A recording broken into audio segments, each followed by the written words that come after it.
9 August 2024। RG Kar হাসপাতালের পৈশাচিক ঘটনার পর কেটে গেছে 5 মাস 9 দিন। বিশ্বজুড়ে তিলোত্তমা নির্যাতন ও হত্যার বিরুদ্ধে নাগরিক প্রতিবাদ মুখর হয়ে ওঠে। উঠে আসে নানা তথ্য, নানা তত্ত্ব। রাজ্যের প্রশাসন গ্রেপ্তার করে একজন সিভিক ভলেন্টিয়ারকে, যে নাকি রোগী ভর্তির দালাল চক্রেও জড়িত। নাম সঞ্জয় রায়। কিন্তু রাজ্য প্রশাসনের কিছু বিতর্কিত সিদ্ধান্তে নির্যাতিতার অভিভাবক অন্য নাগরিকদের সঙ্গে রাজ্য প্রশাসনের তদন্তে আস্থা হারান। সিবিআই তদন্তের দাবি করেন। দেশের শীর্ষ আদালতের নির্দেশে তদন্তের দায় বর্তায় সিবিআই এর ওপর। কলকাতার শিয়ালদহ নিম্ন আদালতে শুনানির পর বিচারক রায়দানের দিন নির্ধারণ করেন শনিবার 18 জানুয়ারি 2025। জনতার প্রবল আগ্রহ বিচারকের রায়দানকে ঘিরে। বিচারক একমাত্র ধৃত সঞ্জয় রায়কে দোষী সাব্যস্ত করলেন, কিন্তু অভিযোগের সাজা সর্বোচ্চ ফাঁসি নাকি যাবজ্জীবন কারাদণ্ড কি হবে তাই নিয়ে রায় দেবেন সোমবার 20 জানুয়ারি।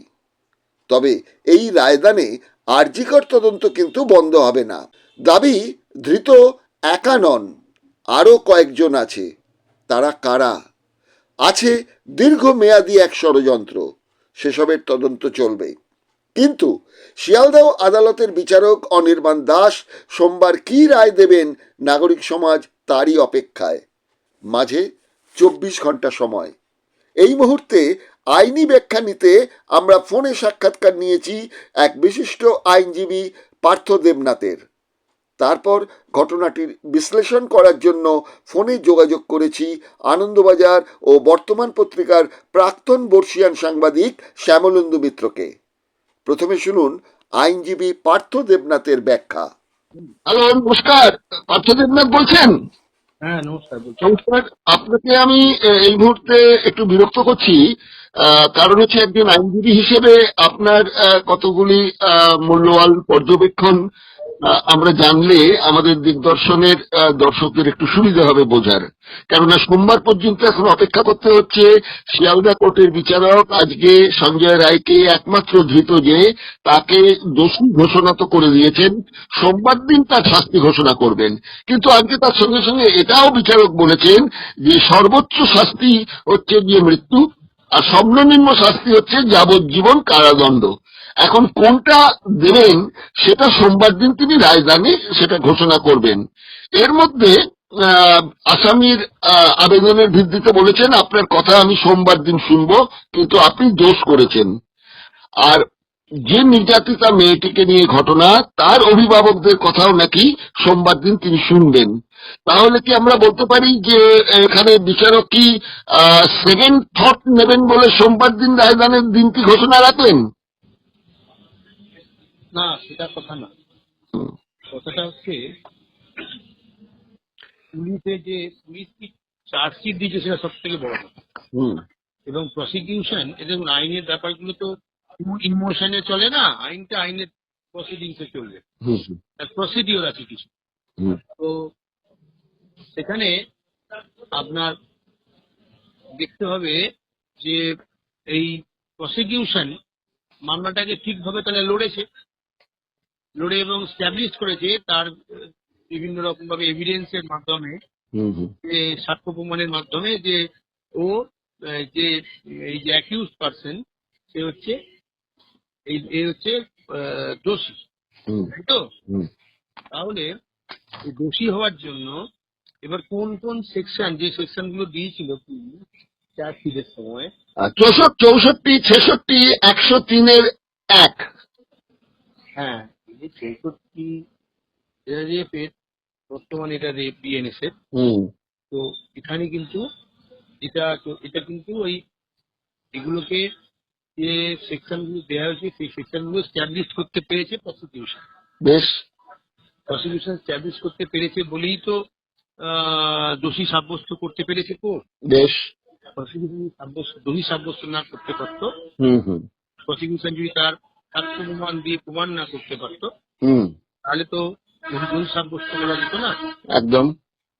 তাহলে এখানে আর এটা তো ওপেন কোর্টে হয়েছে, এটা তো বলা যাবে না যে লুকিয়ে চুরিয়ে। ওপেন ট্রায়াল কোর্টে, ওপেন কেসে ফেস করেছে ট্রায়াল, সেই ট্রায়াল ফেস করার পরে তাহলে সেখানে সে দোষী হয়েছে।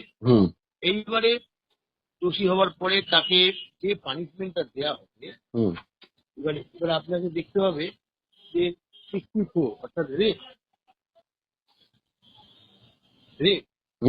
এখানে আপনি যে পানিশমেন্টটা পাবেন, দেখতে পাবেন, এখানে কি দেখতে পাবেন, সেখানে আপনি দেখতে পাবেন যে এখানে যে পানিশমেন্টের কথা বলা হয়েছে রেপের জন্য, সেটা হচ্ছে ইমপ্রিজনমেন্ট ফর লাইফ, ঠিক আছে, আর মিনিমাম 10 বছর, 10 বছর এবং ইমপ্রিজনমেন্ট ফর লাইফ, এবং তার সঙ্গে ফাইনও তাকে দিতে হতে পারে। এবং সেখানে আরো বিভিন্ন রকম ভাবে সেটাকে আরো ব্যাখ্যা করা হয়েছে। তো সেই জায়গায় দাঁড়িয়ে আপনি যখন 66 যাবেন, কি হচ্ছে, এটা হচ্ছে আপনার এই 64টাকেই যে অফেন্স যে অফেন্সটা করেছে সে, এই পানিশেবল হচ্ছে এটা 64টাকেই এটাকে কমিশনটা করছে, এবং এটা হচ্ছে ইনজুরি হচ্ছে cause death of the woman or causes the woman to be an assistant। এই জায়গাটা বলছে এখানে পানিশমেন্ট হচ্ছে রিগ্রোরাস ইমপ্রিজনমেন্ট, একদম মানে সশ্রম কারাদণ্ড। আচ্ছা, এখানে 20 বছর মানে মিনিমাম 20 বছর, এবং সেটা লাইফ পর্যন্ত হতে পারে। এবং এখানে হ্যাঁ আমৃত্যু, এটা হচ্ছে ন্যাচারাল লাইফের আমৃত্যু, হ্যাঁ অলওয়েজ ডেথ 66 এর জন্য। আর আপনি যেটা বললেন যে 103-এর কথা বললেন, তো 103-1 এটা মার্ডারের কথা বলা হচ্ছে। হ্যাঁ, কোন এবার এখানে শ্বাসরোধ করে হত্যা, আপনারা এটাই বলেছেন বিচারক, গলা টিপে হত্যা। তো সেখানে আমরা দেখতে পাচ্ছি যে এইভাবে যেটা মার্ডারের পানিশমেন্ট সেটা হচ্ছে আপনার death with death or imprisonment for life, ঠিক আছে। আর এখানে 103 ক্লজ 1 ক্লজ 2 দুটো আছে, সেখানে বলছে যে ডেথ, ইমপ্রিজনমেন্ট ফর লাইফ এবং তার সঙ্গে লাইবেল টু ফাইন। তো এই জায়গা দাঁড়িয়ে সবই কিন্তু দেখা যাচ্ছে হেনিয়াস অফেন্স, তো এবার এখানে দেখা যাচ্ছে সবই যে ভয়ঙ্কর একটা কাণ্ড ঘটিয়েছে এবং সাংঘাতিক নারকীয় একটা ঘটনা ঘটিয়েছে, তার জন্য তার মৃত্যুদণ্ড অথবা আমরা ধরে নিতে পারবো যে তার লাইফ ইমপ্রিজনমেন্ট হয়ে যায়, সেটা টিল ডেথ। এখন ঘটনা ঘটছে এটা তাকে একটা সুযোগ দেয়া হয়, যে সুযোগটা আমরা পাই একটা আমাদের আগে যে ছিল কোড অফ ক্রিমিনাল প্রসিডিওরে বলা হতো 313 বলা হতো। সবকিছু হয়ে যাওয়ার পরে 313 অর্থাৎ অ্যাকিউজকে power to examine the accused, ঠিক আছে। এখন যেটা বিএনএস হয়ে গেছে 51, অ্যাকিউজকে এবার জিজ্ঞাসা করবে, অ্যাকিউজদের কথাও একবারই কিন্তু অ্যাকিউজদের কথা শুনে। আমাদের ক্রিমিনাল প্রসিডিংসে এই পুরো মামলাটার একদম শেষকালে এসে সবকিছু রায়দানের আগে অ্যাকিউজকে একবার জিজ্ঞাসা করা হবে। তো প্রথমে একবার জিজ্ঞাসা করা হবে চার্জের সময় যে আপনি দোষী না নির্দোষ, আর যে সে তো বলবেই আমি নির্দোষ। এবারে একদম শেষকালে এসে জাজমেন্ট দেবার আগে তাকে দোষী সাব্যস্ত তো করেছে, এবার তাহলে কি পানিশমেন্ট হবে তার আগে ওকে একবার জিজ্ঞাসা করে দেবে। তুমি বলো, তোমার সপক্ষে কোনো কিছু বলার থাকলে তুমি বলো, অথবা ডিফেন্স উইটনেসও অনেকে দেয়, দিতে পারে। সেটা সোমবার দিন বিচারক শুনবেন এবং তারপর রায় দেবেন। হ্যাঁ, কিন্তু ওইটার ওপরে যাই বলুক না কেন,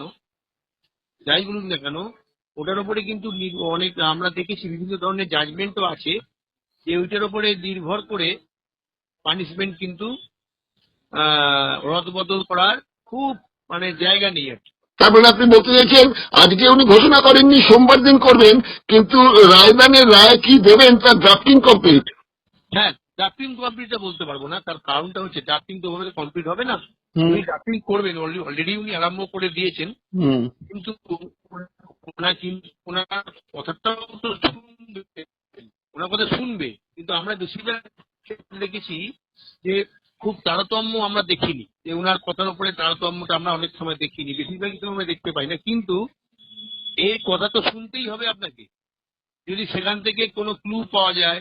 এবং আমাদের বিচার ব্যবস্থার মধ্যে কি আছে বলা জানেন তো, যে একটা দোষী লোক শাস্তি পাওয়ার থেকে যেন নিরাপদার লোক কোনো শাস্তি না পায়। একদম, একটা দোষী যদি 10টা দোষী লোক বেরিয়ে যাক আপত্তি নেই, কিন্তু একটা নির্দোষ লোক যেন শাস্তি না পায়। আচ্ছা, এবার আমি অন্য কথাটা বলছি। এটা তো গেল আপনার আসামির বক্তব্য শুনবেন, পাশাপাশি আরেকটা কথাও আসছে, সেদিন তিনি নির্যাতিতা মেয়েটির অভিভাবকদের কথাও শুনবেন। তাহলে এই কথাগুলো শোনার সঙ্গে তো এর শাস্তিদানের কোনো সম্পর্ক নেই। তাহলে শাস্তি যা নেবার, যা শাস্তি হবার এভিডেন্সে হয়ে গেছে, যা কিছু সাক্ষ্যদান। কারণ কারণ আপনার যে যিনি ডিফেন্স অ্যাডভোকেট ছিলেন, এর হয়ে যিনি অ্যাডভোকেট ছিলেন, ওই সঞ্জয় রায়ের হয়ে, তিনি তো সঞ্জয় রায়ের কথাগুলোই তো তুলে ধরেছেন ওখানে। তাহলে সেখানে কিন্তু তাকে সাক্ষ্য প্রমাণের জন্য একবার তাকে সুযোগ দেওয়া হয়। এখান থেকে অনেক সময় অনেক কিছু নতুন নতুন তথ্য বেরিয়ে আসে, এমন নয় যে বেরিয়ে আসে না। কিন্তু আমাদের বিচার ব্যবস্থার মধ্যে কোনো কিছুতেই ছোট করে দেখা হয় না, প্রত্যেককেই সুযোগ দেওয়া হয় তার সপক্ষে তার যুক্তি সাজিয়ে, সপক্ষে যে সে নির্দোষ এটা প্রমাণ করার জন্য সে সপক্ষে যুক্তি দিতে পারে। এতে কোনো সমস্যা নেই। পার্থবাবু, আমি যে জন্য এই প্রশ্নটা আপনার কাছে রাখলাম সে কারণ হচ্ছে, প্রাক্তন সিবিআই কর্তা উপেন বিশ্বাস আজ সাংবাদিকদের সঙ্গে একটি কথোপকথনে জানিয়েছেন যে বিচারক তাকে দোষী সাব্যস্ত করেছেন এবং এই হত্যাকাণ্ডের সঙ্গে যুক্ত, তাকে গলা টিপে মারার জন্য এ দায়ী, কিন্তু পুরো ঘটনাটার সঙ্গে যুক্ত, কতটা যুক্ত সেটা পরিষ্কার বিচারক আজকে বলেননি, নাম্বার ওয়ান।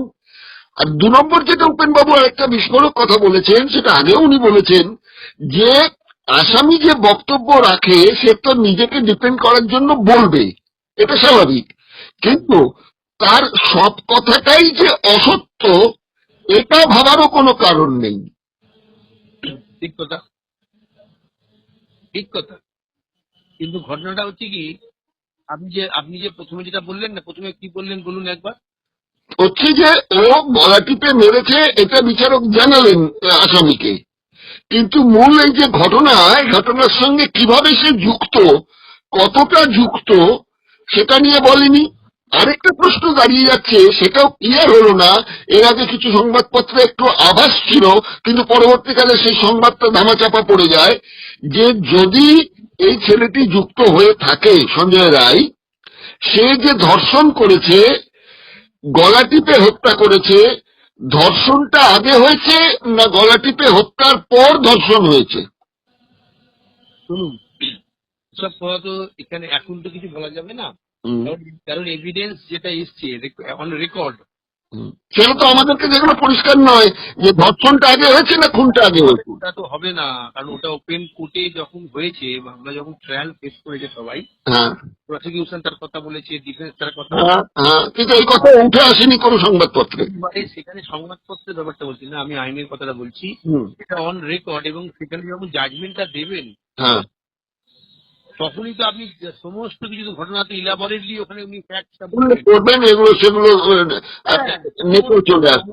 ঘটনা ওখানে বলা হবে, সমস্ত লিগাল পয়েন্ট বলা হবে, ক্রস এক্সামিনেশনে কি এসছে, প্রসিকিউশন কি কি স্ট্যাবলিশ করতে পেরেছে, সেখানে ফরেন্সিক ল্যাব থেকে ফরেন্সিকের কিভাবে সেগুলোকে কিভাবে এসছে, করবোরেট হয়েছে, কোনটা কোনটা কন্ট্রাডিক্টরি এসছে, সেইগুলো দেখা, এফআইআর দেখা, এফআইআর করে কি কি করবোরেশন হয়েছে, কি কি কন্ট্রাডিক্ট হয়েছে, তারপরে আপনার পুলিশের যেগুলো ইনকোয়েস্ট রিপোর্ট, পুলিশ যেগুলো সিজ করেছে, তারপরে পুলিশ যেগুলো পোস্টমর্টম রিপোর্ট, এগুলো সমস্ত এফআইআর কে এই সমস্ত গুলোকে, সমস্ত কিছু এফআইআর কে সাপোর্ট করছে কিনা, এবং এই চেনটা তৈরি হচ্ছে কিনা।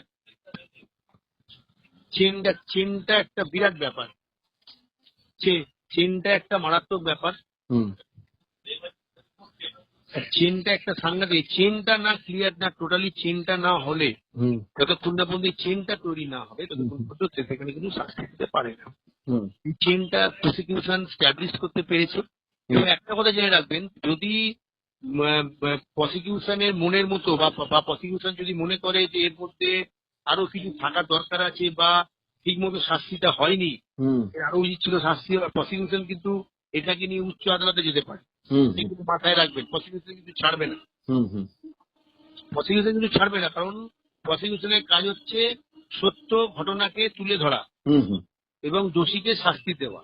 হুম হুম তাহলে এইখানে এবারে উল্টো দিকেও যদি দেখা যায় যে এই রায়, যে সঞ্জয় রায়, যে এরা যদি যদি মনে করে যে আমি নির্দোষ, আমাকে ঠিক মতো বিচার হলো না, বিচার পেলাম না, তাহলে সেও ওপরে যেতে পারে, হুম তার জন্য অ্যাপিলের ব্যবস্থা তো আছে হাইকোর্টে, সেখানে তো কোনো সমস্যা নেই।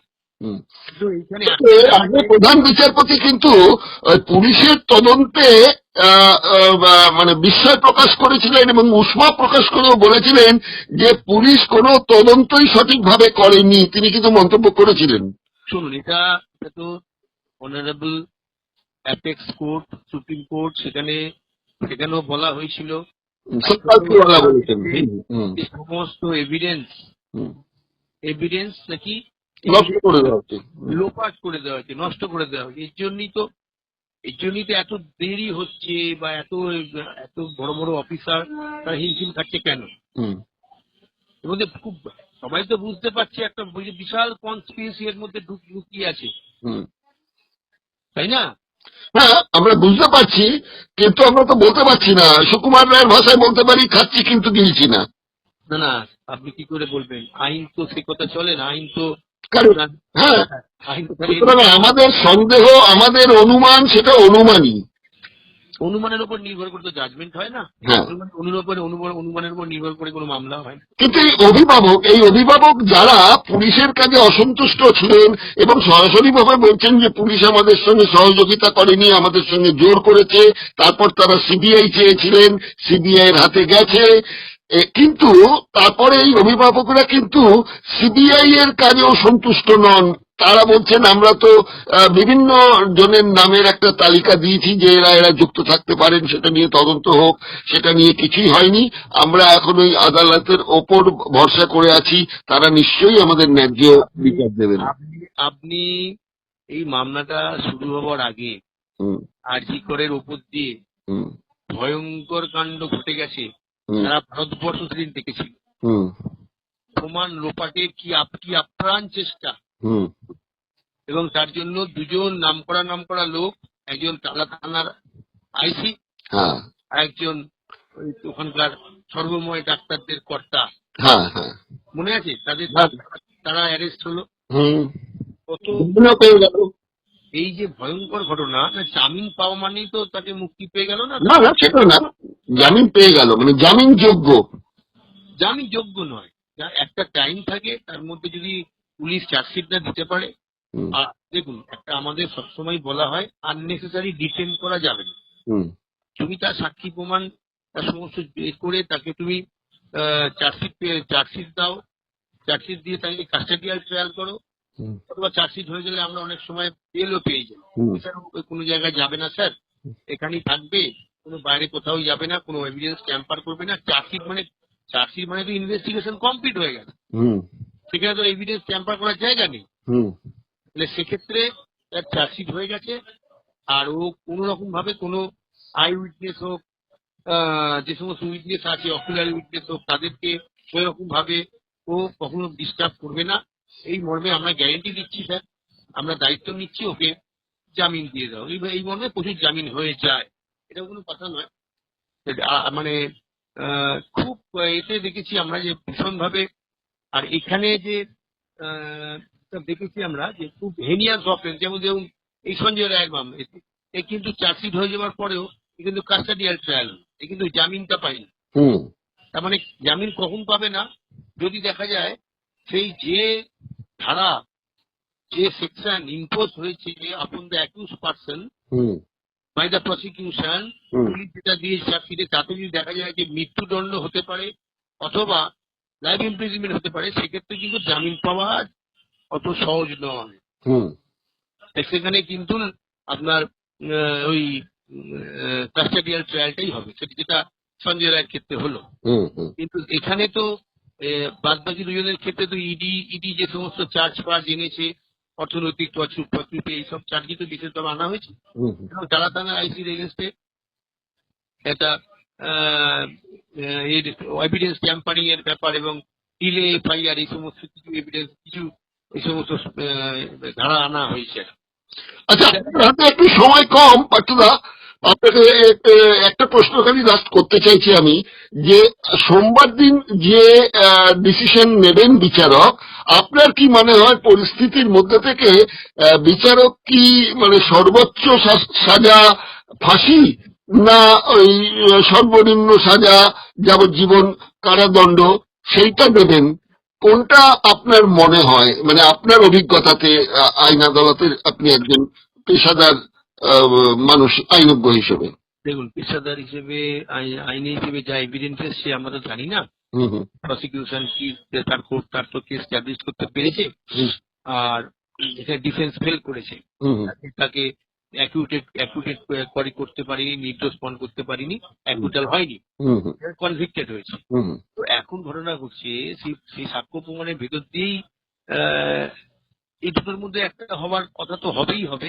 হুম কিন্তু আমি যদি সাধারণ মানুষ হিসেবে আমাকে বলা হয়, তাহলে সারা ভারতবর্ষের মানুষ যা চাইছে হুম হুম যে এই অপরাধ যে হয়েছে হুম এ নজিরবিহীন, হুম এবং এ মানে rarest of the rare case. আমি যদি বলেন, আমাদের একটা কথা আছে রেয়ারেস্ট অফ দ্য রেয়ার, হুম এই কথাটা যদি উনি লিখে দেন ওখানে হুম যে ওনার জাজমেন্টের মধ্যে যে this is a case of rarest of the rare, তাহলে কিন্তু আপনি 100% ধরে রাখুন ক্যাপিটাল পানিশমেন্ট হয়ে যাবে।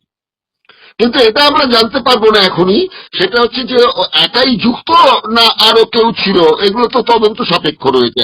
এগুলো সম্পূর্ণ তদন্ত সাপেক্ষ। হুম আর যেটা আপনি বলছেন বিরল থেকে বিরলতম, আমার যেটা মনে হয় সামান্য বুদ্ধিতে, এই বিরল থেকে বিরলতম কথাটা বলার পেছনে আমার তো একটাই যুক্তি দেখতে পাচ্ছি, কেন এরকম রেপ ভারতবর্ষের মিনিটে অনেকগুলো ঘটছে।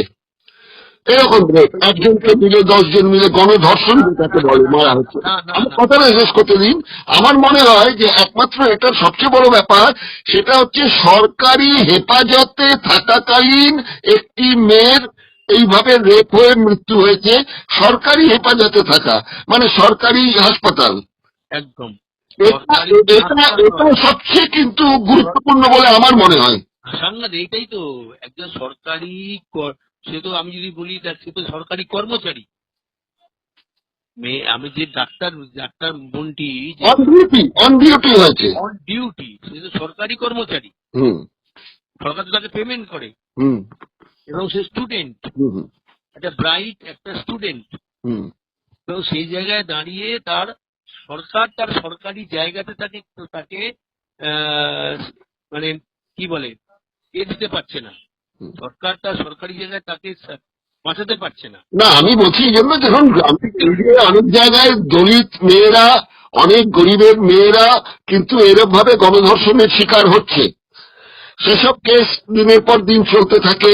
সব জায়গায় যে ফাঁসির অর্ডার হচ্ছে বা যাবজ্জীবন কারাদণ্ড হচ্ছে তাও নয়, কিন্তু এক্ষেত্রে আমার এই একটা মাত্র কেস জিনিসই আমার মনে হচ্ছে যে সরকারি কর্মচারী হিসেবে সরকারি ঘেরাটোপে, নিরাপত্তার ঘেরাটোপে সে যখন এই ঘটনার শিকার হচ্ছে, তখন এটাকে তো আমরা বলতে পারি যে সরকারি প্রশাসনিক নিরাপত্তার একটা গাফিলতি।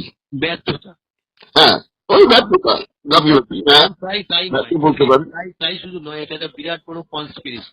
হ্যাঁ, কনসপিরেসি তো। যে যে ঘটনাটা যেখানে আজিগড়ের মতো একটা, এটাও কিন্তু এই যে আপনি বলছেন ষড়যন্ত্র, এটাও কিন্তু আপনি অনুমানের ওপর বলছেন, প্রমাণিত তো নয়। শোনেন, এটা আজকে অ্যাপেক্স করতে আরম্ভ করে অনারেবল হাইকোর্ট পর্যন্ত সবাই মেনে নিচ্ছে যে এই যে ভেতরে যে এইটা একদিনের ঘটনা নয়, এইটার মধ্যে একটা দীর্ঘদিনের পরিকল্পনা, এবং এর সেই পরিকল্পনা মানে আপনি বুঝতে পারছেন কনস্পিরেসি।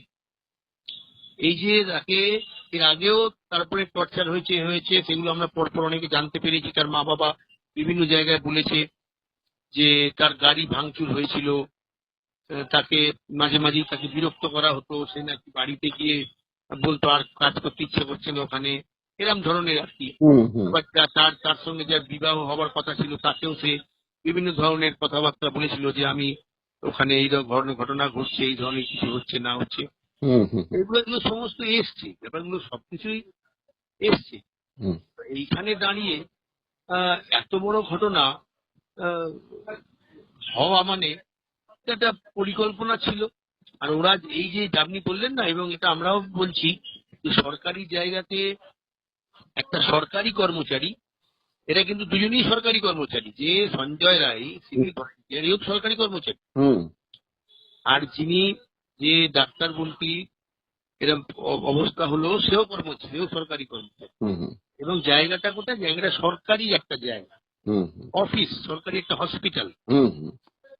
এখানে সিকিউরিটিটা সাংঘাতিক ভাবে প্রয়োজন। এখানে রুগীদের মানে রুগীরা রেগুলার মানে সারাদিন 24 ঘন্টা রুগীদের আনাগোনা চলছে, তাদের চিকিৎসা ব্যবস্থা, জীবনদায়ী ওষুধপত্র, হেনা তেনা, বিশাল একটা কর্মকাণ্ড চলছে সেখানে। এই ঘটনাগুলো তো ঠিক আছে, আমরা বুঝতে পারলাম যে মধ্যে ঘটনাটা ঘটেছে। আরেকটা ব্যাপারে অবাক লাগলো, আজকে এর অভিভাবকরা রাজ্যের কথা বাদ দিন, দেশের স্বরাষ্ট্রমন্ত্রীর সঙ্গে একটু দেখা করতে চেয়েছিলেন, কিন্তু তিনি দেখা করলেন না। কলকাতায় এসেও 5 মিনিটের জন্য দেখা করলেন না। তাহলে কি এই দেশের যে প্রশাসনিক নিরাপত্তা ঘটিত কারণে যিনি সর্বোচ্চ মন্ত্রী কেন্দ্রীয় সরকারের, তিনি যখন দেখা করলেন না, তাহলে আজকে যদি এ রাজনৈতিক কর্মী হতো, কেন্দ্রীয় সরকারের পন্থী কোন রাজনৈতিক ইউনিয়নের মেম্বার হতো, তাহলে হয়তো উনি দেখা করতেন। দেখুন, এটা সম্বন্ধে তো আমি বলতে পারবো না, এটা গভর্নমেন্টের কি প্রোটোকল আছে বা কথাই বলছি আমি। সুতরাং নাগরিক হিসেবে রাজনীতির বাইরে থাকা নাগরিকদের ক্ষেত্রে জীবনের নিরাপত্তার জন্য কার মুখের দিকে তাকিয়ে থাকবে, কার ওপর ভরসা করবে? একমাত্র বিচার ব্যবস্থার ওপর।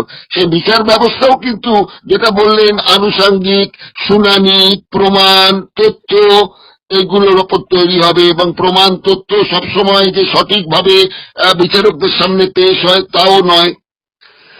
যাই হোক, এটা নিয়ে অনেক তর্ক বিতর্ক, অনেক কথাবার্তা থেকে যায়। তো মোটামুটি আমরা এখানে শেষ করতে চাইছি যে সোমবারের দিকে আমরা এখন তাকিয়ে থাকবো, যে সোমবার দিন এই যে দোষী সাব্যস্ত করা হলো সঞ্জয় রায়কে, সেই সঞ্জয় রায়কে সর্বোচ্চ শাস্তি যেটা, সেটা হচ্ছে মৃত্যু আর ফাঁসি, আর নয়তো তার জীবনের একটা সশ্রম কারাদণ্ড।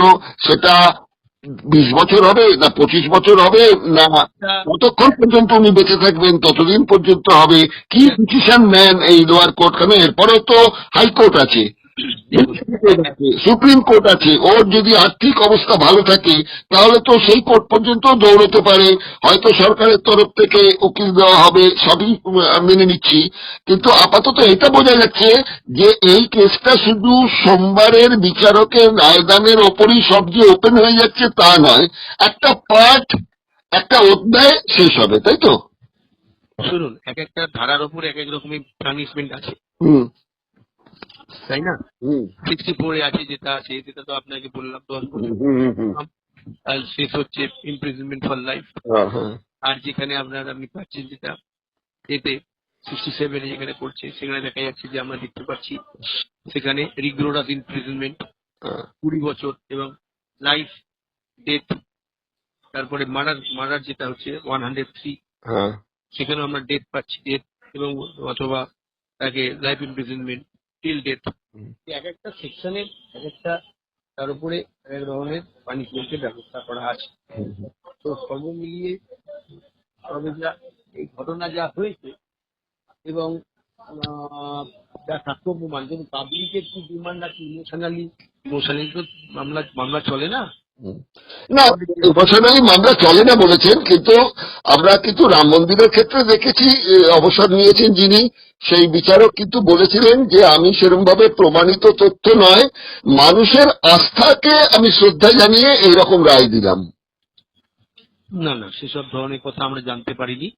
আমরা ওখানে ওখানে অনেক লার্জার লার্জার বেঞ্চ থেকে ওটাকে রাম মন্দিরের যে যে ঘটনাটা ঘটেছিল এবং সেখানে কার্বন টেস্টিং অনেক কিছুই হয়েছিল, হওয়ার পরে তারপরে established হয়েছে ওখানে ওটা।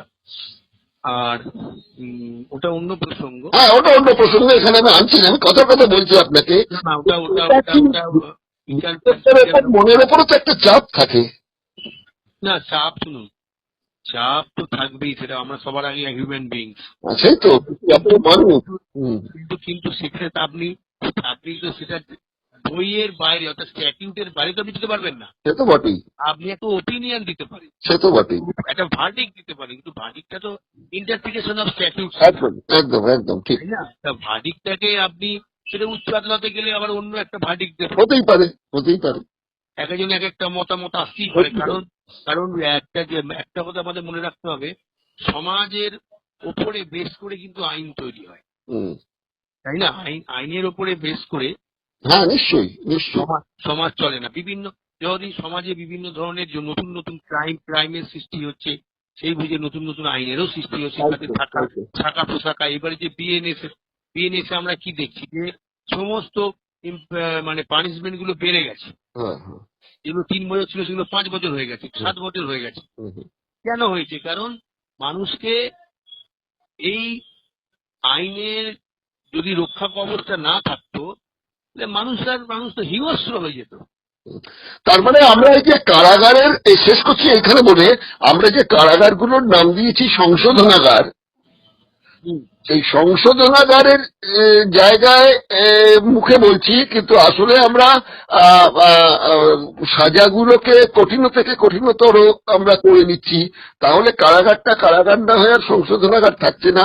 এটা নিয়ে আরেকদিন কথাবার্তা হতে পারে আমাদের। এটা কথা না, শুনুন, হিউম্যান রাইটস এইসবের জন্য হিউম্যান রাইটস অনেকভাবে লড়াই করেছে। হিউম্যান রাইটস কমিশন এখনো করছে যে মানুষের মানবাধিকারটাকে আপনি নিশ্চয়ই জানেন যে যে পরিমাণ প্রচুর আগে লালবাজারে অনেক লাঠি যেত, লাঠি পেতের লাঠি, মানে হাজার হাজার পিস লাঠি লালবাজারে সাপ্লাই হতো।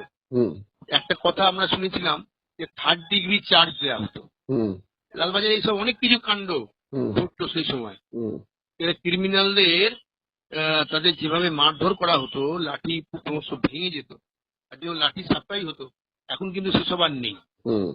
এখন অনেক এই হিউম্যান রাইটস এর জন্য, এটা আবার দুটো ভাগে, অনেকে বলে হিউম্যান রাইটস এর জন্য ক্রিমিনালরা অনেক ছাড়া পেয়ে যাচ্ছে, এটাই আগেই ঠিক ছিল। তাদের অত্যাচার না করলে তারা বুঝতে পারতো না যে তারা কি অপরাধটা করেছে, তবে তারা বুঝতে পারতো যে এত মার। নকশাল পিরিয়ডের কথা আপনি বলেন না। যাই হোক, তাহলে আমরা এখন এইটুকু দিয়ে শেষ করি। সেটা হচ্ছে যে এখন সোমবারের জন্য প্রতীক্ষা। এই সোমবার দিন বিচারক সর্বোচ্চ সাজা ফাঁসি না সর্বনিম্ন সাজা হচ্ছে, তার সময়সীমাটা কি হবে, মানে যতক্ষণ না তার মৃত্যু হচ্ছে ততক্ষণ পর্যন্ত কারাদণ্ড চলবে, না 20-25 বছরের একটা চলবে, যাই ডিসিশন নেবে আইনতই সেটা হবে। আইনের সমস্ত সূক্ষ্ম দিকটা বিবেচনা করেই বিচারক রায়টা দেবেন। অবশ্যই। তাহলে সোমবার দিন তো অ্যাপিল করার জায়গা তো রইল। তাহলে আমাদের এখন সোমবারের জন্য অপেক্ষা, সোমবার দিন বিচারক কি রায় দেন। এবং তার সঙ্গে সঙ্গে এটাও ভাবার কোনো কারণ নেই যে একজন একে শাস্তি দেওয়ার সঙ্গে সঙ্গে এই কেসটা যে ক্লোজ হয়ে যাচ্ছে তা না। সুপ্রিম কোর্টে মামলা রয়েছে এবং অন্য তদন্ত সিবিআই চালাচ্ছে। সুতরাং এই কেসটা বলা যেতে পারে একটা অধ্যায়ের প্রাথমিক একটা মানে ক্লোজ হবে, তাই তো? আচ্ছা, খুব ভালো লাগলো পার্থবাবু। আর সোমবার দিন কি ঘটে আমরা একটু দেখে নিই, তারপরে একবার আপনার সাথে আবার মুখোমুখি হব। আপনার সুচিন্তিত মন্তব্য এবং আইনের পরিভাষাটা আমাদের সাধারণ মানুষ এবং আমাদের সাধারণ দর্শকদের একটু বুঝিয়ে বলবেন। আজকাল এখানেই শেষ করছি, রাখি, নমস্কার, ভালো থাকবেন দাদা। নমস্কার। আইনজীবী পার্থ দেবনাথের আইনি ব্যাখ্যা আমরা শুনলাম। এরপর শুনব সাংবাদিক শ্যামলেন্দু মিত্রের বিশ্লেষণ তার সাংবাদিকতার দৃষ্টিতে। হ্যালো। হ্যালো। হ্যাঁ, শ্যামলেন্দু বাবু বলছেন? হ্যাঁ, কথা বলছি। নমস্কার, আমি দিগদর্শন থেকে সুজিত চট্টোপাধ্যায় বলছিলাম। হ্যাঁ, নমস্কার।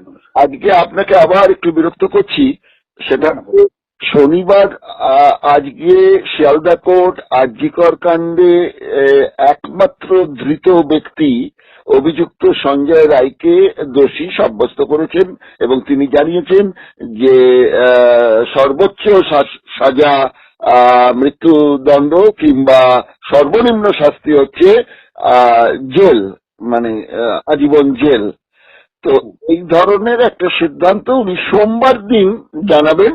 তার সঙ্গে সঙ্গে এটাও জানিয়েছেন যে শাস্তি তোমাকে পেতেই হবে, তবুও ওই আসামির বক্তব্য তিনি সোমবার দিন শুনবেন। আর সঙ্গে সঙ্গে যে মেয়েটি অত্যাচারের শিকার হয়ে মারা গেল সেই মেয়েটির বাড়ির অভিভাবকদের কথাও তিনি শুনবেন। তো আজকে দোষী সাব্যস্ত হওয়া, কিন্তু দোষের মাত্রা বিবেচনা করে তাকে কি শাস্তি দেওয়া যায়, কি শাস্তি দেওয়া যায় মধ্যে দুটো উনি পরিষ্কার উল্লেখ করে দিয়েছেন, এবং সর্বনিম্ন, এর মাঝখানে কিছু নেই।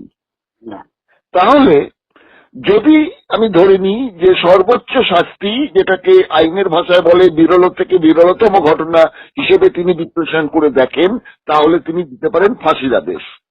আর যদি তিনি এটা বিরলতম বলে নাম মনে করেন, তাহলে তিনি সেটা দিতে পারেন তার কারাবাস। এই জায়গাটা দাঁড়িয়ে এই মুহূর্তের যে সিচুয়েশন, সোমবার পর্যন্ত আমাদের অপেক্ষা করতে হবে, মাঝখানে একটা দিন। আপনি একজন প্রবীণ এবং অভিজ্ঞ সাংবাদিক হিসেবে এই ঘটনাটা এই মুহূর্তে কিভাবে দেখছেন? দেখুন, এই ঘটনাটা মানে আদালতের রায়টা আর কি। হ্যাঁ, যথেষ্ট আলোড়ন সৃষ্টি হয়। তারপরে রাজ্য সরকার, কলকাতা পুলিশ অ্যারেস্ট করে একজনকে, এই সঞ্জয় রায়, সিভিক ভলেন্টিয়ার। এরপর এটা হাইকোর্টে যায়। কলকাতা হাইকোর্টে চিফ জাস্টিসের বেঞ্চ এটা সিবিআই অর্ডার দেয়। সিবিআই তদন্ত শুরু করে। তারপর এটা আচমকা চিফ জাস্টিস অফ ইন্ডিয়া, তাদের একটা সুমোটো পাওয়ার আছে, তাতে হাইকোর্ট থেকে মামলাটা সুপ্রিম কোর্টে নিয়ে যায়। সুপ্রিম কোর্টে হিয়ারিং হয় ধরে, কিন্তু সুপ্রিম কোর্ট এখানে কোনো স্থগিতাদেশ দেয়নি বা সিবিআই এর অর্ডার বাতিল নেই, এসব কিছু না করে সিবিআই অর্ডার। কিন্তু সুপ্রিম কোর্টে হিয়ারিং হয়েছে, কিন্তু সেরকম ভাবে ব্রেক থ্রু হয়েছে বলে জানা নেই। এখন প্রশ্নটা হচ্ছে যে কি এমন ঘটনা ঘটলো, একটা কর্মরত ডাক্তার, কম বয়স, সে এমডি করছিল, তাকে এভাবে প্রাণনাশ করা, এবং অভিযোগ উঠেছে যে তাকে ধর্ষণও করা হয়েছে। কি এর পিছনে কি? এটা স্বাভাবিকভাবেই সাধারণ মানুষের এটা জানার একটা কৌতূহল, এবং সিবিআই তদন্ত করে তারা এখানে জেলা কোর্টকে দিয়েছে। এটা আচ্ছা দাদা, সেটা হচ্ছে এখানকার হাইকোর্টের কিন্তু জাস্টিস যেটা বলেছিলেন, চিফ জাস্টিস, সেটা কিন্তু মোটামুটি পুলিশকে ভর্ৎসনা করেই বলেছেন যে তাদের এই 5 দিনের তদন্ত তার কোনো মূল্য নেই। না, ঠিক আছে, সেটার জন্যই তো সিবিআই কে দিয়েছিল। এখন তো আর এটা রাজ্য সরকারের পুলিশের তদন্তের আওতায় তো নেই, এটা এখন সিবিআই। এবং জাজ আজকে যে কথা বলেছেন, রায় ঘোষণা হবে, তাতে ওপরের দিকে কতটা, নিচের দিকে কতটা সবই বলে দিয়েছে, এটা আপনিও বললেন। আর একটা কথা এখানেতে আসছে, যে সঞ্জয় রায়, সে তো চিৎকার, সেও তো আজকে ছিল ওখানে কোর্টে, কোর্টেতে পুলিশ কাস্টডিতে ছিল।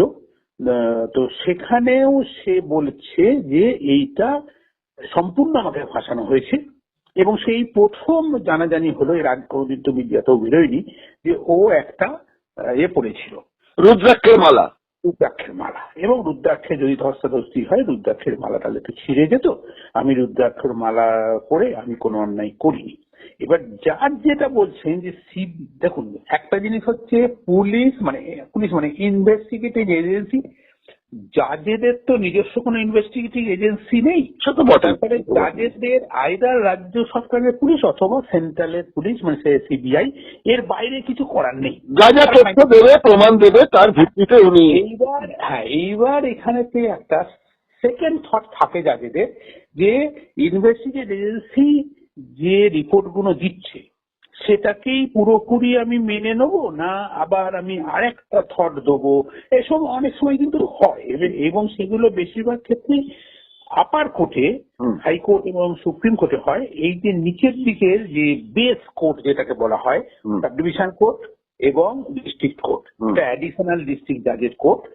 তো সেখানে খুব বেশি হয়, সেখানে ইনভেস্টিগেট এজেন্সি যে রিপোর্টটা দেয় সেটাকেই ওরা নাড়াঘাটা করে সেটা কি মেনে, এবং এখানে বলছে যে ওকে বলেছে যে তুমি তো অন্যায় করেছো, তুমি গলা টিপে ধরেছিলে, মারা গেছে এবং ধর্ষণ হয়েছে। তাহলে এখানে আমি জানি না রায়ের যে কপিটা যখন আপলোড হয় এক্স্যাক্টলি সেন্টেন্সটা কি থাকে।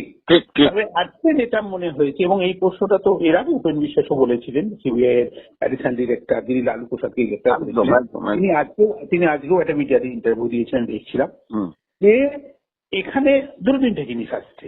একটা হচ্ছে ধর্ষণ এবং খুনের অভিযোগ, ধর্ষণ আগে না খুন আগে, দুই কোনটা।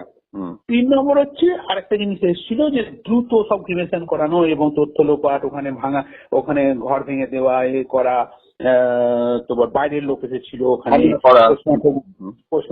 এগুলো আমার ধারণা এগুলো সিবিআই সমস্তই তাদের রিপোর্টে দিয়েছে, এবং জাজমেন্টে আমরা যেটা দেখি জাজমেন্টে দুপক্ষের বক্তব্যটাই জাজমেন্টে থাকে। পুলিশের বক্তব্যটা থাকে, সিবিআইয়ের বক্তব্য থাকবে, বিরোধী সঞ্জয় রায়ের উকিলও নিশ্চয়ই বলেছে। তাহলে সঞ্জয় রায়ের উকিল আগে কি বলেছে না বলেনি এই রুদ্রাক্ষের কথাটা, যেটুকু আজকে আমি দেখছিলাম আসেনি আগে না রুদ্রাক্ষটা। এবার এই দুপক্ষের বক্তব্য, সওয়াল জবাবটা পুরোটা এবং লিখিত হবে, এবং যার বিরুদ্ধে অভিযোগ তাকেও ইন ক্যামেরা তার বক্তব্য নেওয়া হয় 68। তারপর জাজ একটা ফাইনাল তার সাবমিশন দেন যে আমি এই দুটো করে, আমি দেখেছি তো শেষের দিকে প্যারাতে আসে যে তখন এটা বিরলতম কিনা। যেমন ধনঞ্জয়ের ক্ষেত্রে যেটা হয়েছিল ফাঁসি, সেখানে ওটা বিরলতম বলা হয়েছে। তার কারণ হচ্ছে যে রক্ষক ছিল, ওই যে সিকিউরিটি, ধনঞ্জয় তো একটা সিকিউরিটির কাজ করতো, এবং ওই মেয়েটি যে হেতাল পারে তার উপর যে অত্যাচার হয়েছিল, তো সেখানে বিরলতম এই জন্যই বলেছিল যে রক্ষক, তাহলে রক্ষক হয়ে যাচ্ছে, তাহলে আমরা সিকিউরিটি, আমরা যাকে রক্ষা করতে দিলাম, তাহলে তার কাছে সেই রক্ষার ব্যাপারটা থাকলো না।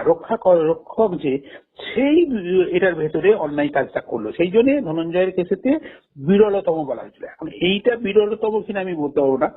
আর একটা জিনিস যেটা আগে উপেন বিশ্বাসও বলেছেন যে এখানে একাধিক লোক থাকতে পারে, যদিও সিবিআই কিন্তু মূল কথাটা বলেছে যে সিবিআই কিন্তু বলেনি যে আরো লোক আছে, আরো লোক নেই, এ কথা বলেনি। এই তদন্তটা তো শেষ হবে না এখন। এই রায়টা যেটা দেয়া হবে, এই রায়ের যারা সন্তুষ্ট হবে না তারা হাইকোর্টে যাবে। খোলা আছে তো, কোর্ট তো খোলা আছে, হাইকোর্টে যাবে, যা হয় সর্বত্রই হাইকোর্টে যাবে। একটু আমি থামাচ্ছি দুটো প্রশ্নে। একটা প্রশ্ন হচ্ছে আপনি যার কথা বললেন প্রাক্তন সিপিআই কর্তা উপেন বাবুর কথা, বাবু কিন্তু দুটো মারাত্মক কথা আজকে বলেছেন। সেটা হচ্ছে জাজ এটা কিন্তু আজকে বলেননি যে যুক্ত দোষী, ঠিক কথা, কিন্তু কতটা দোষী, কি জন্য দোষী, এই ব্যাপারগুলোকে পরিষ্কার আজকে বলেননি আমাদের জাজ, নাম্বার ওয়ান। নাম্বার টু, যেটা উপেন বাবু বলছেন যে নিজেকে বাঁচানোর জন্য আসামিরা তো বলবে যে আমি কিছু করিনি, স্বাভাবিক, কিন্তু তার মানে আবার এটাও বোঝায় না যে এখানেতে সঞ্জয় রায় যা বলেছে সবটাই মিথ্যে। না, সেটা এই কথাটাই তো উপেন্দ্র বলেছেন। এবার সত্য আর মিথ্যা এর মাঝখান দিয়ে তো আইনটা চলে। একজন খুন করে সে বলছে, এরকম ঘটনাও ঘটেছে, আমি আপনাকে এর আগে একদিন বলেছিলাম যে একজন খুন করে সে থানায় চলে গেল, গিয়ে সে তার যে শত্রু আছে তার নামে ও বলে দিল যে আমি দেখেছি অমুক লোক XYZ সে খুন করেছে। পুলিশ এনকোয়ারি করতে শুরু করলো, এনকোয়ারি করতে করতে করতে করতে কিন্তু দেখা গেল যে যে লোকটা এফআইআর করেছিল এই হচ্ছে খুনি। এরকম ঘটনা ঘটে। সিবিআই হাইয়েস্ট অথরিটি আমাদের দেশে, অন্য দেশেও আছে এরকম, ফেডারেল পুলিশ আছে, ধরুন আমি একটা দুটো উদাহরণ দিচ্ছি শুধু। তেলিনীপাড়া জুট মিলে একটা ঝামেলা হয় অনেকদিন আগের কথা। তেলিনীপাড়া জুট মিল আমরা তখন কভার করেছি। ওখানে পুলিশ, ওখানে একটা আনরেস্ট হয় জুট মিলেতে, মাইনে টাইনে দেওয়া নিয়ে হয়। তখন শ্রমিকরা ওখানে গিয়ে বিক্ষোভ দেখায়, পুলিশ যায়, পুলিশ ভ্যানের ওপরে হামলা করে। শ্রমিকরা হামলা করতে, তারপর ওখান থেকে অ্যারেস্ট, তারপর সব পালিয়ে যায় লোকজন। পুলিশ বাড়ি বাড়ি গিয়ে 18 মনে হয় কত ঠিক এক্স্যাক্টলি মনে হয়, ধরুন 19 জনকে অ্যারেস্ট করে। এবারে একটা প্রশ্ন, ওখানে ভিখারি পাসওয়ান বলে একটি ছেলে ছিল, তাকে খুঁজে পাওয়া যাচ্ছে না। হ্যাঁ, আজ পর্যন্ত না। এবার বলছি, এবার হচ্ছে কি, পুলিশ বলছে আমরা ওকে অ্যারেস্ট করিনি, আমরা কাস্টডিতে নেইনি। এইবার জিনিসটা জানাজানি হয়ে গেল। এপিডিআর এর সুজাত ভদ্র সে 2টো এফআইআর আমাদের দিয়ে দিল মিডিয়াকে। একটা এফআইআর হচ্ছে থানাতে যে এফআইআরটা 24 ঘন্টার মধ্যে এফআইআরটা তো কোর্টে জমা দিতে হয়। ওখানে যে ছিল যতজন, লাস্ট নামটা ছিল হচ্ছে ভিখারি পাসওয়ান, এবং কোর্টে যে দিয়েছে এফআইআর তো একবার নম্বর উঠে গেলে নম্বরটাকে কি করে চেঞ্জ করবে, সেটা হতে পারে না। এবার কোর্টকে যে দিয়েছে লাস্ট নামটা ছিল এফআইআর এ ভিখারি পাসওয়ান, সেটাকে পুরো কালি দিয়ে পুরোটা কেটে দেওয়া হচ্ছে, পড়াই যাচ্ছে না কি, কিন্তু একটা নাম ওখানে ছিল 19 নম্বর অথবা 18 নম্বর বা 20 নম্বর। এইখান থেকে সিবিআই কেসটাকে ধরে সিবিআই বলল ভিখারি পাসওয়ানকে পুলিশ কাস্টডিতে নিয়েছিল। এই পর্যন্ত। তাহলে হোয়াট অ্যাবাউট ভিখারি পাসওয়ান কোথায় গেল? এবং সিবিআই কোর্টকে বলল, এটা হাইকোর্টের অর্ডার দিয়েছিল, কিন্তু ওই পর্যন্তই এনকোয়ারি হয়েছিল ওইখানে যে ভিখারি পাসওয়ান কোথায় গেল। তাহলে কি ভিখারি পাসওয়ান, এই প্রশ্নটা উঠেছিল যে পুলিশ কাস্টডিতেই সে মারা গেছে, থানাতে অত্যাচার হয়েছিল বা কিছু হয়েছিল, তাকে কিন্তু আর পাওয়া গেল না ভিখারি পাসওয়ানকে। ভিখারি পাসওয়ানের বাবা মা হাইকোর্টেতে একটা মামলা করেছিল, আপনি জানেন এটা হেভিয়াস কর্পাস বলে একটা আইন আছে। হেভিয়াস কর্পাস আমাদের সংবিধানে আছে। একজন লোক যদি নিখোঁজ হয়ে যায়, পুলিশ যদি বলে যে আমরা তাকে খুঁজে পাচ্ছি না এফআইআর করার পরও, তখন হাইকোর্টে হেভিয়াস কর্পাসের মামলা করা যায়।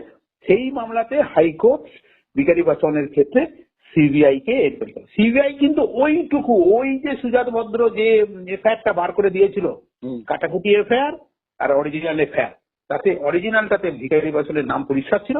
আর এখন এই যে আমাদের এজেন্সির উপর কিন্তু ভরসা করতেই হবে, এটাও আবার কিন্তু আর কোনো রাস্তা নেই, তাই না? আমাদের স্টেট এজেন্সি, সেন্ট্রাল এজেন্সি। ধরুন আমি বলছি যে মিজানুর রহমানের যে তদন্ত হয়েছিল, রাজ্য সরকার করেছিল, রাজ্য পুলিশ করেছিল, তাতে বললো যে ও আত্মহত্যা করেছে। এরপরে সিবিআই গেল, সিবিআই এতে গিয়ে সিবিআই দিল, ওর বডিটা রিপোস্টমর্টম করার কথা ছিল, যেহেতু মুসলিম ছেলে ছিল, তার বডিটা পুড়িয়ে দেওয়া হয়নি, মাটি তলায় ছিল, তাই তো? সিবিআই কিন্তু সেটা করলো না, রিপোস্টমর্টম তুলে সেটা করলো না। সিবিআই বললো যে আত্মহত্যা করেছে।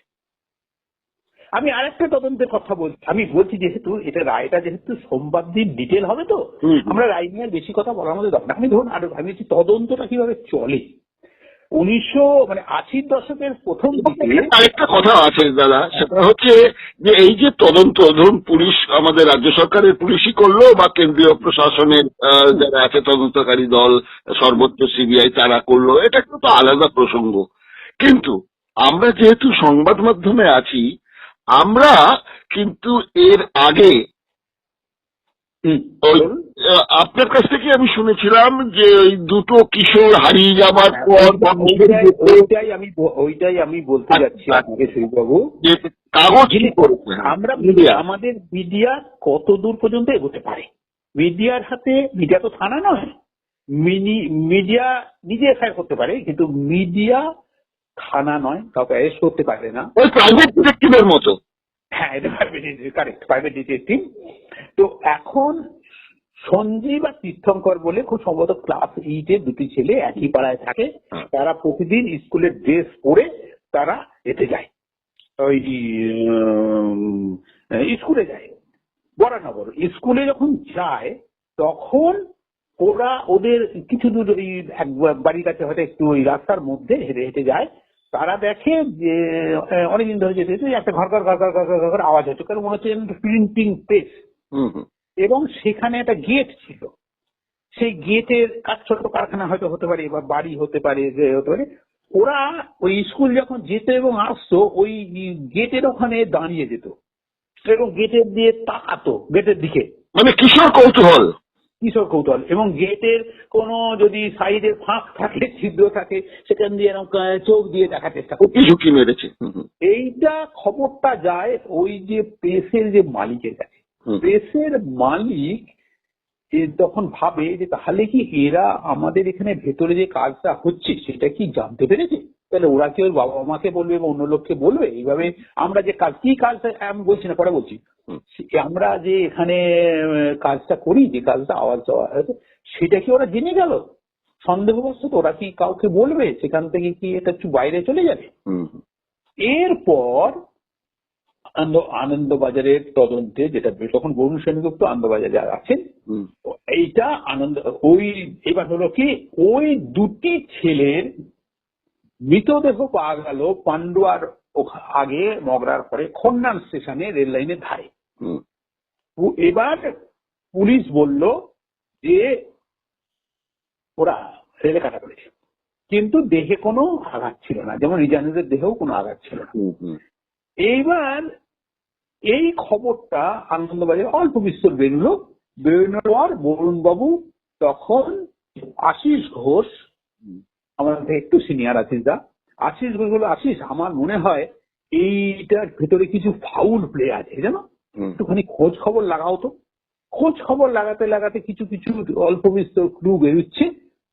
তখন বরুণবাবু তখন নিউজ এডিটর নন, চিফ রিপোর্টার নন, উনি প্রিন্সিপাল করেসপন্ডেন্ট, এই পলিটিক্যাল করেসপন্ডেন্ট, কিন্তু উনি ওখানে হাইয়েস্ট পেড ছিলেন এবং ক্ষমতার দিক থেকে এডিটর ওনাকে সমস্ত রকমই ওনার কথা শুনতেন। তখন একটা অন্তঃতদন্ত, এই যে আমরা বলি না ইনভেস্টিগেটিভ জার্নালিজম, অন্তঃতদন্তের একটা টিম করা হলো। সুদেব রায়চৌধুরী সিনিয়র রিপোর্টার, আশিস দা থেকে সিনিয়র, পরে উনি 6 বছর চিফ রিপোর্টার ছিলেন সুদেবদার নেতৃত্বে একটা টিম হলো, তাতে 4-5 জন রিপোর্টার, যাদের একটা ইনভেস্টিগেটিভ একটা ট্রেন্ড আছে, ইচ্ছা আছে, আর রাজ্যের আইদার সিআইডি অথবা কলকাতা পুলিশের প্রাক্তন গোয়েন্দা দুদে অফিসার একজন দুজনকে নেওয়া হলো এটাতে।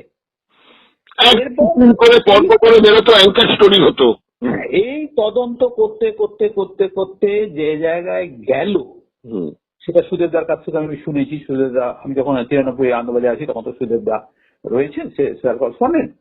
তখন দেখা গেল ওই বাড়িটা বা ছোট ফ্যাক্টরি ভেতরে টাকা ছাপা হতো, বেআইনি টাকা ছাপা। ওই ছেলে দুটো দেখে ফেলেছে সন্দেহে, ওই মালিক ওদের সুপারি কিলার দিয়ে খুন করায়, খুন করে প্লট করে যে খন্নান স্টেশনের ধারে দুটো বডি ওভাবে পড়ে ফেলে রেখে দিয়ে চলে আসে। কি করে মেরেছে সেটা আমার এখন আর মনে নেই, এটা বড় ইন্টারনেটও আছে। এই যে তার মানে কি, এবারও কি পুলিশ কিন্তু মার্ডার কেস চালু করতে বাধ্য হলো। এই যে আমি বলছি ইনভেস্টিগেশন তো আনন্দবাজারের সেরকম ভাবে হচ্ছে না। আর ইনভেস্টিগেশন করতে গেলে লেগে থাকতে হবে, সেই ধরনের রিপোর্টার লাগবে, পুলিশের লোকজনকে নিলে ভালো হয়। এটি প্রাইভেট এজেন্সির, প্রাইভেট ডিটেকটিভ এজেন্সির কথা বলছেন আপনি, তাই না?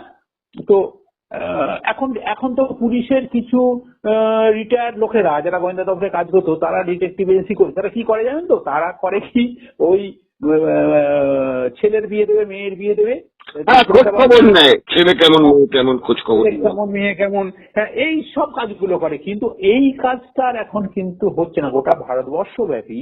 অ্যাকচুয়ালি ইন্ডিয়ান এক্সপ্রেস কে বলা হয়, ইন্ডিয়ান এক্সপ্রেস বলতে লেখা আছে কারেজ অফ জার্নালিজম।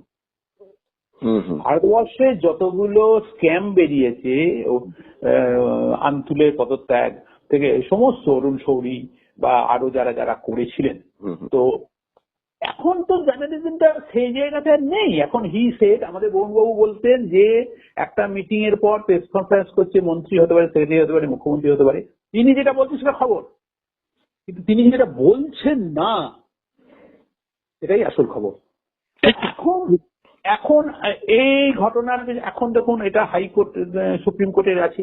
না এই যে তাহলে তাহলে আমি অন্য রাজ্যের কথা ছেড়ে দিয়ে আমি যদি পশ্চিমবঙ্গের কথাই আসি, যেখানে বুদ্ধিজীবী এবং এত বড় বড় জার্নালিস্ট এখানে জন্মেছেন, প্রথম খবরের কাগজ আমাদের কলকাতা থেকে প্রকাশিত হয়েছে ভারতবর্ষের, এই সমস্ত যদি আমি ঐতিহ্যের ধারাবাহিকতা দেখি, তাহলে পরে আমাদের এখানকার জার্নালিজমে যেটা হতে পারত, এই ঘটনাটা নিয়ে একটা ইনভেস্টিগেটিভ জার্নালিজমের কাজটা হতে পারত, এটা হলো না। এটা কি আপনি যে বলছেন সেরকম ধরনের সাংবাদিক নেই বলে হলো না? না না না, এটা ফেলিওর অফ জার্নালিজম, এটা সাংবাদিক আছে। সেটা হচ্ছে দুটো ধরুন, আনন্দবাজারের যে অর্থবল এবং আজকে যদি অভিক সরকার পাওয়ারে থাকতেন, চিফ এডিটর আনন্দবাজার এবং টেলিগ্রাফের এডিটর যদি থাকতেন, তিনি তো নেই এখন, তাকে তো সরিয়ে দেওয়া হয়েছে, তার মাত্র 22% শেয়ার আছে, এখন মেজো ভাই তার হাতেই পুরোটা ক্ষমতা। তো বরুণবাবু নেই, তার ফলে এখন গৌরকিশোর ঘোষ নেই। তাহলে নেতৃত্ব দেওয়ার সেরকম লোক নেই বলছেন? হ্যাঁ, নেতৃত্ব দেওয়ার সেরকম লোক নেই। নেতৃত্ব এবং ইচ্ছা থাকতে হবে তো। নেতৃত্ব আমি সেই কেন দাদা, টিভি চ্যানেলগুলো যেখানে টিআরপি তোলার জন্য অখবরকে বেখবরকে খবর বানিয়ে দিচ্ছে, মেন স্ট্রিম টিভি চ্যানেলগুলো, যেগুলো নিয়ে সাধারণ মানুষের কোনো মাথা ব্যথা নেই, এমন এমন সাবজেক্ট নিয়ে কলঘরে ঝগড়া হয়, কিন্তু এইগুলো নিয়ে সেরকম হলো না। না না, এটা তো ফেলিওর অফ জার্নালিজম। এটা আপনি ফেলিওর বলবেন না এটার পেছনে অন্য কোনো আশীর্বাদের হাত যাতে না উঠে যায়?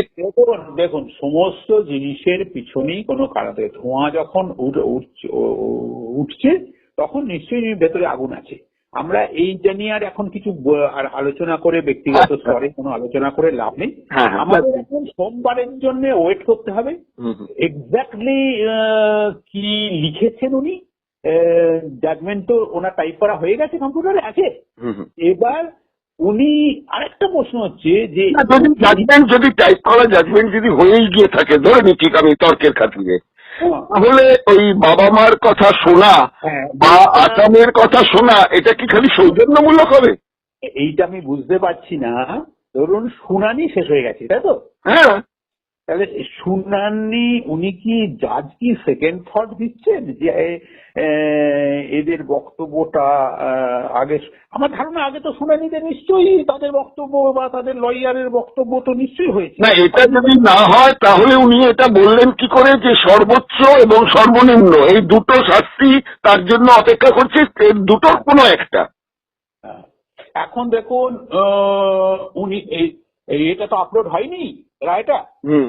রায়টা সোমবার আপলোড হবে সাইটে, এবং উনি নিশ্চয়ই ট্র্যাকস অফ দ্য রায়, যেটা আজকে যেটা উনি বলেননি, দোষীটা সাব্যস্ত করেছেন, সেটা কি বলে সোমবার দিন উনি কি বলেন, সেটার জন্য আমাদের অপেক্ষা করতে হবে। আমাদের অপেক্ষা করে থাকতে হবে। আরেকটা কথা বলে শেষ করবো, সময় হয়ে এসছে। সেটা হচ্ছে আপনি যে কথাটা বললেন, এটা সত্যিই খুব একটা মারাত্মক কথা এবং মারাত্মক তথ্য আপনি বলেছেন। এবং এটা নিয়ে প্রথম দিকে আমার কাছে যা ডকুমেন্টস আছে, প্রথম থেকে খবরের কাগজে দু একটা জায়গায় বিশেষ করে আমি নাম করেই বলছি, এই সময় পত্রিকাতেও কিন্তু কথাটা লিখেছিল যে ধর্ষণ আগে না খুন আগে। যদি খুন আগে হয়ে থাকে, পরে যদি ধর্ষণ হয়ে থাকে, সেটা মনস্তত্ত্ব এবং ডাক্তারি পরিভাষায় বলা হচ্ছে বিকৃত মানসিকতা, ক্যানিবলিজম বলে শব্দটা ব্যবহার হয়। তো এই ক্যানিবলিজমের জায়গাটা কিন্তু ধনঞ্জয়ের ক্ষেত্রেও আঙুল উঠেছিল, এর ক্ষেত্রেও একটা আঙুল ওঠার পরে পরবর্তী সময় গেল যে এই ব্যাপারটা চেপে যাওয়া হলো। এটা কি আমাদের এই মধ্যবিত্ত রক্ষণশীলতার জায়গা থেকে জিনিসটা যাতে বেশি না ছড়ায় তার জন্য চেপে যাওয়া হলো, না এটা ঘটনাটা ঘটলেও ঘটতে পারে? আপনার অভিজ্ঞতা থেকে আপনি কি বলবেন? দেখুন, উপেন বিশ্বাস পিএইচডি করেছেন এই ক্রাইম মনস্তত্ত্ব নিয়ে। একদম। উপেনদা কিন্তু যথেষ্ট শিক্ষিত মানুষ এবং উনি পিএইচডিটা করেছেন। উনি ওনার সাথেও এর আগে আমার এইসব কথা হয়েছে উপেন্দ্রও এবারে বলেছেন যে ক্রাইমের সবসময় কিন্তু গতি বা অভিমুখ একরকম থাকে না। ধরুন আমি একটা কথা বলছি, একজন খুব সুস্থ এবং শান্ত মানুষ, পাড়ায় কেউ তাকে রাখতে দেখেনি, বাড়িতেও তিনি সাত চলে রাত আনেন না, তিনি শিয়ালদা দিয়ে যাচ্ছিলেন, রাস্তায় একটা পকেট মারকে ধরে উদম মারতে সব লোকজন, উনিও ভিড় ঠেলে এগিয়ে গেলেন, এগিয়ে গিয়ে উনি জুতো খুলে মারতে শুরু করলেন। একটা ওই পাড়ারই লোক সেও ছিল, সে বলল আরে দাদা এই কি এরকম রেগে গেল, তখন ও জিজ্ঞেস করলো যে আপনি এরকম জুতো খুলে, আপনি তো কোনো সাত চলে রাখারেন না, তাই না? এই যে ঘটনাক্রম কখন কোন দিকে যায়, এটা মনস্তত্ত্বের ভাষায় বলা যেতে পারে এই মিস্টার জেকেল মিস্টার হাইড, মানুষের দ্বৈত সত্তা একটা থাকে আছে তো। তার জন্যে একটা কথা আছে, মানে ম্যান ইজ বর্ন ক্রিমিনাল, এটা ইংরেজিতে আছে। মানুষের ভেতরে একটা সত্তা আছে যে আমি অন্যদিকে যাব, চরিত্র, অর্থ, কিন্তু আমার ভয়টা আমাকে আটকে রাখছে আবার। তাই তো এই যে আর যার ভেতরে ভয়টা কমে গেছে সে সেই কাজটা করছে। তার মানে এইটা যে ক্রিমিনোলজি কথাটা যে বলা হয়, এই ক্রিমিনোলজিটা হিউম্যান বিইং এর মধ্যে একটা সুপ্ত অবস্থায় থাকে, যেমন ক্যান্সারের জাম সুপ্ত অবস্থায় আছে প্রত্যেকটা শরীরেই, সেটা যখন নড়তে শুরু করে একটা মানে এটা বস্তুত বলছে এটা জেনেটিক একটা ব্যাপার। জেনেটিক, এটাও আমাদের ক্রিমিনোলজিটা ভেতরেও একটা জেনেটিক সায়েন্স তো প্রচুর পড়াশোনা এখন তো উঠছে। এই যে আর 1 মিনিট হাতে সময় আছে, এই সময়ের মধ্যে আপনার কাছে তাহলে আমার কাছে লাস্টের এই প্রশ্নটাই থাকছে যে ধরা গেল এই ব্যাপারটিকে আমাদের বিচারক বললেন বিরলতম বিরল ঘটনা। সেক্ষেত্রে আমরা দেখতে পাচ্ছি যে আমাদের এখানে 2019 সালের 28শে মার্চ কলকাতার ব্যাংশাল কোর্টে সিদ্ধার্থ কাঞ্জিলাল বলে এক বিচারক শেষ ফাঁসির অর্ডারটা দিয়েছিলেন। তার পরবর্তীকালে 2025-এ যদি দেখেন তাহলে এই জানুয়ারি মাসের মাঝামাঝির মধ্যেই একটা নাবালিকার, আজকের কাগজে আছে, নাবালিকার জন্মদিনেই ফাঁসির সাজা, ধর্ষক খুনির গুড়াপের একটা ঘটনায় ফাঁসির সাজা দিয়ে দেওয়া হয়েছে গতকাল। এবার আমরা সোমবারের জন্য অপেক্ষা করছি, যদি এটা ফাঁসি সাজা হয় তাহলে এবছরে 2টি সাজা, একদম সর্বোচ্চ সাজা। ওটা পৃথিবীব্যাপী ক্যাপিটাল পানিশমেন্ট, মানে ফাঁসি নিয়ে পক্ষে বিপক্ষে প্রচুর হ্যাঁ। এবং আমাকে যদি আপনি ব্যক্তিগতভাবে জিজ্ঞেস করেন, আমিও ক্যাপিটাল পানিশমেন্টের বিরুদ্ধে। তার কারণ হচ্ছে একটা মানুষকে আমি শেষ করে দিচ্ছি, কিন্তু তাকে সংশোধন করার আমি জায়গাটাও তো দিতে পারি। তাহলে কারাগারের নাম সংশোধনাগার হলো কেন? এবং সে সংশোধনাগারের ভেতরেই মৃত্যুবরণ করুক, সে বাইরের সোসাইটিতে তার কাছে আসবে না।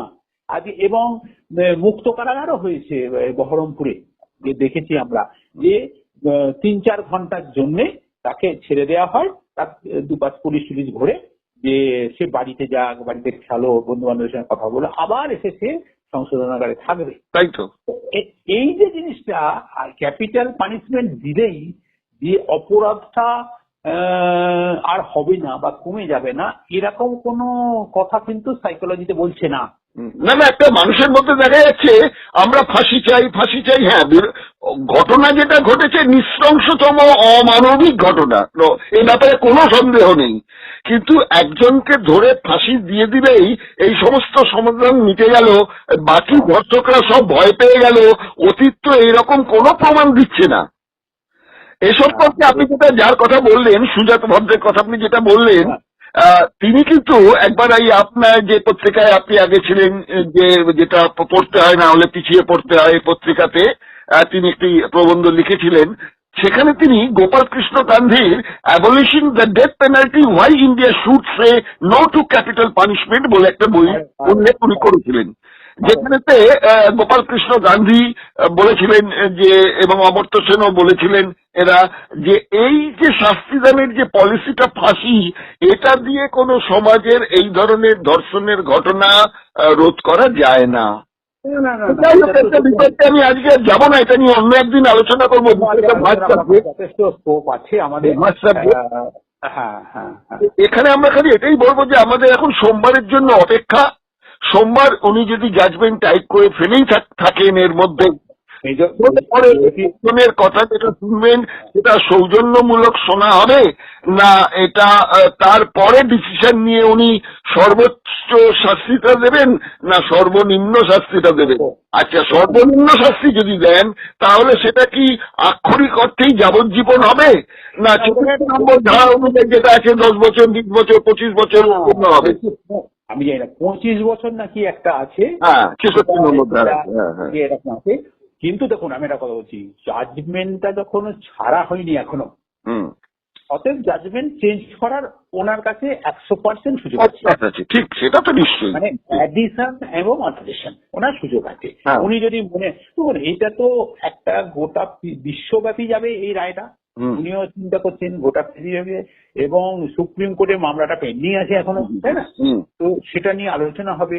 ওনারও জাজের যে ক্যারিয়ার, ওনারও নার্ভের ওপর একটা চাপ আছে। হ্যাঁ এটা তো থাকবেই।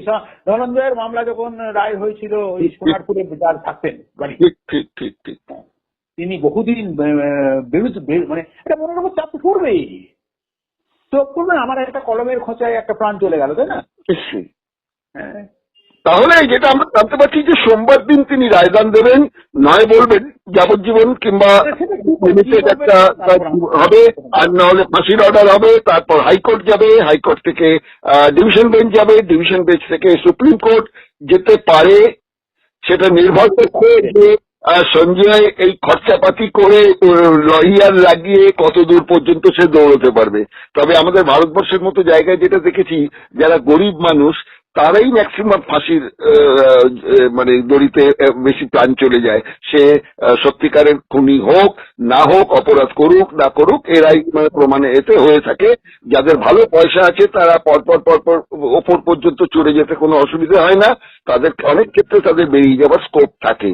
কিন্তু এক্ষেত্রে সঞ্জয় রায়ের ক্ষেত্রে কি হবে সেটার জন্য আমরা সোমবারের বিকেল পর্যন্ত করব। আরেকটা যেটা অপেক্ষা করব সেটা হচ্ছে মা বাবা এরা কিন্তু কেউ এখন সিবিআই এর তদন্তের জন্য যেটা বলেছিলেন উই ওয়ান্ট জাস্টিসের জায়গা থেকে, সেখান থেকেও তাদের ওপরও আর ভরসা রাখতে পারছেন না। এখন একমাত্র যে আদালতের ওপর ভরসার কথা ওনারা বলছেন, কিন্তু গলায় কিন্তু সেই জোরটা পাচ্ছি না। বলছে আদালতের ওপর তো বিশ্বাস মানে রাখি, বিশ্বাস রাখি, এটা নেই। একটা রয়েছে যে নিরুপায় একটা অসহায়ের আর্তনাদের মতন তাদের এই বিশ্বাসটা। আমাদের আদালতের ওপর আমাদের সম্পূর্ণ বিশ্বাস, সংবিধান মেনে আদালত, এবং ভরসা আছে আমাদের। ত্রুটি বিচ্যুতি তো থাকবেই, কিন্তু আমার ধারণা এটা যথেষ্টই আসল কারণ নিশ্চয়ই জানা যাবে। আজ না হলে কাল জানা যাবে, এরপর আরো কোর্ট আছে, আদালত আছে, নিশ্চয়ই জানা যাবে। এখানে কেসটা থেমে যাচ্ছে এরকম মনে করার কোনো কারণ নেই। এই তদন্তের ক্ষেত্রে যদি কেউ যুক্ত থেকে থাকে, যাদের নামের তালিকা একটা দেওয়া হয়েছে, বিরাট একটা নামের তালিকা, 70 না 75 জনের একটা নামের তালিকা আছে নাকি, দেখা যাক যে এইগুলো নিয়ে তদন্ত দেখুন বাইরে থেকে অনেক কথা মিডিয়াতে লেখা হয়, কিন্তু কতজনকে সাক্ষ্য নিয়ে বলে যে অমুকদের সাক্ষ্য নেওয়া হয়নি, সাক্ষ্য নেওয়া হয়েছে কি হয়নি সেটা তো প্রেস কনফারেন্স করে সিবিআইও জানায়নি। অতএব জাজমেন্টটা হচ্ছে একদম রিয়েল তথ্য আর থাকবে ওর ভেতরে, সেইটার জন্য আমাদের সোমবার ওয়েট করতে হবে। ওটা যখনই আপলোড করে দেবে সবাই নয় চলে আসবে, আপনারাও চলে আসবে, আমারও চলে আসবে, তো বটেই পিডিএফ এ থাকবে, আপনিও ওখান থেকে ডাউনলোড করে নিতে পারেন, তাই না? তাই আমাদের যা কিছু আলোচনা পর্যালোচনা সবই হচ্ছে সোমবার আদালত খোলা পর্যন্ত। ঠিক আছে, হ্যাঁ, তাহলে আজকে এখানে শেষ করছি। শৈলেন্দ্র বাবু অশেষ ধন্যবাদ, আপনার অমূল্য সময় কেড়ে নিলাম। নমস্কার। নমস্কার নমস্কার।